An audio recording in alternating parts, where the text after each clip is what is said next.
नियंत्रक एवं महालेखा परीक्षक क्या करते हैं, कौन बताएगा?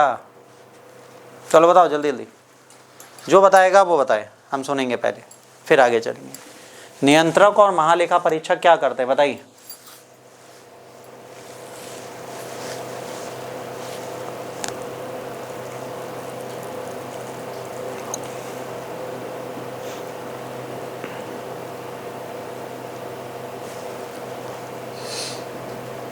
दूसरा बताइए, कैग कौन से अनुच्छेद में दिया गया है? Controller auditor general of India किस अनुच्छेद के आर्टिकल में आते हैं?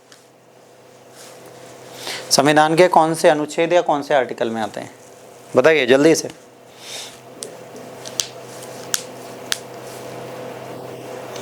बोलो, we don't have all day.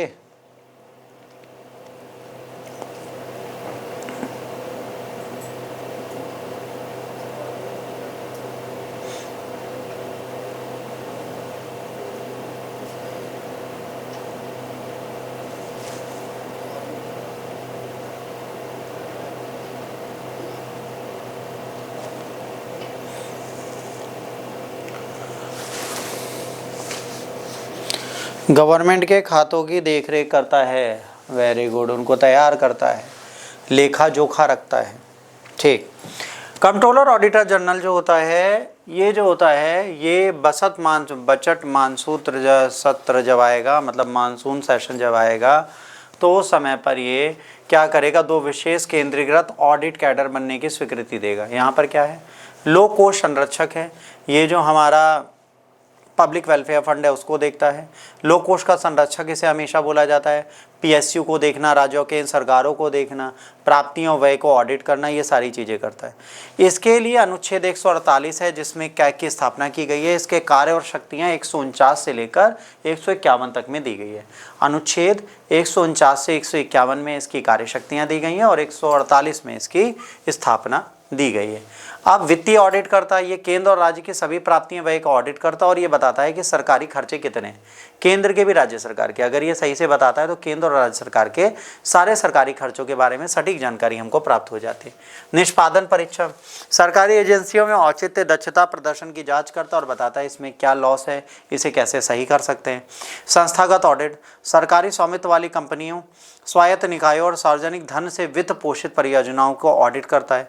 संसदीय रिपोर्टिंग, लोक लेखा समिति के माध्यम से संसद और राज्य विधानसभाओं को रिपोर्ट प्रस्तुत करता है। अब international organisation of supreme audit institution का सक्रिय सदस्य है। कहाँ का सदस्य है? INTOSAI का सदस्य है और वैश्विक ऑडिट मानकों को ये आधार देता है। इसके बाद Asian organisation of supreme audit का भी ये अग्रणी भूमिका निभाता है, यहाँ को भी मजबूत करता है। राष्ट्रीय संघ, संयुक्त राष्ट्र संघ ऑडिट बोर्ड का भी ये मेंबर है और इनके साथ भी ये बैठ के काम करते हुए दिखता है। रेलवे की 4 प्रमुख योजनाओं की ऑडिट होगी। पहले उपनगरीय रेल सेवा। उपनगरीय रेल सेवा में क्या चीज़ें हैं, रेलवे की क्या दक्षता है, प्रभावशीलता कैसी है, इसकी क्षमता के बारे में हम पहले ज्ञान लेंगे, हम ये समझेंगे इसकी क्षमता किस प्रकार की है। इसके बाद ई प्रोक्योरमेंट प्लेटफॉर्म, रेलवे के सभी खरीद गतिविधियों के प्रबंधन के लिए डिजिटल प्रणाली की IT ऑडिट होगी। मल्टी मॉडल परिवहन और logistic, first mile last mile connectivity के हिसाब से लॉजिस्टिक का एकीकरण होगा। और नेट जीरो कार्बन उत्सर्जन के लिए रेलवे को हम ESG और हरित ऊर्जा की तरफ ले जाएंगे ताकि हम हाइड्रोजन से रन ट्रेन्स बनाएं जिसमें हमारा फ्यूल कैपेसिटी कम लगे और EV गाड़ियां ज़्यादा हों तो इलेक्ट्रिक ट्रेन ज़्यादा चलाएं ताकि हमें डीजल पे पूरी तरीके से अपनी निर्भरता ख़त्म करनी पड़े, हम पॉल्यूशन को बचा पाए। तो इन 4 चीज़ों पे ऑडिट करेगा। ये ऑडिट राष्ट्रीय रेल योजना 2030 के तहत बहुत महत्व रखती है, भविष्य की तैयारी के लिए ज़रूरी है। और इसमें कोशिश है कि माल ढुलाई को हम कितना बढ़ा दें, 45% तक बढ़ा दें। पूर्वी पश्चिम समर्पित माल गरियाले की समीक्षा होगी। गोल्डन कोऑर्डिनेटर नेटवर्क का मूल्यांकन होगा। IIM मुंबई ज्ञान भागीदार के रूप में शामिल होगा, मतलब IIM मुंबई है वो इनके साथ बैठ के ऑडिटिंग में सपोर्ट करेगा और वो इन चीज़ों को आपके साथ मिलकर रेगुलेट करता हुआ दिखेगा। कैग भारतीय प्रोक्योरमेंट सिस्टम के बारे में ऑडिट करेगा, दक्षता मूल्यांकन करेगा, पारदर्शिता विश्लेषण करेगा और डेटा सुरक्षा का परीक्षण करेगा।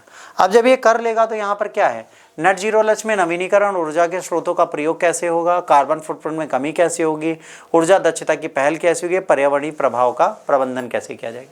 देखिए, रेलवे हमारे यहाँ सबसे इम्पॉर्टेंट मोड ऑफ ट्रांसपोर्टेशन। आज भी हमें कहीं जाना होता है हम सबसे पहले ट्रेन ढूंढते हैं, प्लेन नहीं ढूंढते, फ्लाइट कम ढूंढते हैं। हम पहले ट्रेन ढूंढते हैं, इमरजेंसी है तो फ्लाइट ढूंढते हैं, वरना ट्रेन इज़ वेरी गुड। और वंदे भारत जैसी ट्रेन जो चल रही है, ऑल्दो मैं ट्रैवल ही नहीं करता ट्रेन से, बट कोशिश करूँगा वंदे भारत मुझे एक बार बैठना है। अब मैं कहाँ जाऊँ कि वंदे भारत में बैठूँ, ये सोच रहा हूँ। तो Vande Bharat is a very good train, उससे आप ट्रैवल करिए, आपको बिल्कुल अलग फील आएगा। तो वंदे भारत से आप लोग ट्रैवलिंग कर सकते हैं। अब ये दो विशेष ऑडिटिंग कैडर का दमन हुआ। वर्तमान चुनौती, वर्तमान में केंद्रीय प्राप्तियाँ और व्यय की ऑडिट कई बिखरे हुए राज्य कार्यालयों द्वारा की जाती है, जिससे विखंडन होता है। नई व्यवस्था, नई प्रणाली केंद्रीय नियंत्रण के तहत 4000 से अधिक ऑडिट पेशेवरों को समेकित करेगी। लाभ, बेहतर जनशक्ति प्रबंधन, पुनर्नियुक्ति पर निर्भरता में कमी करेगी और राष्ट्रव्यापी मजबूत ऑडिट में सामंजस्य लाएगी। रेलवे के 4 ऑडिट होंगे मानसून सत्र में, 2 नए ऑडिट कैडर बनेंगे, CRA और CEA, और ऑडिट पेशेवर में 4000 प्लस से ऊपर नियंत्रण की चीज़ें होंगी। माल ढुलाई का लक्ष्य 45% बढ़ाने की कोशिश होगी। अब इसमें जवाबदेहिता देनी पड़ेगी, लोगों को बताना पड़ेगा ये कार्य किस प्रकार हो रहा है, क्या इसमें लाभ है, क्या इसमें हानि है। जब इसको वो बता देंगे तभी इन चीज़ों को हम प्रॉपर रेगुलेशन की तरफ ले जा पाएंगे। अब यहाँ पे कोई डाउट है तो पूछ लीजिए।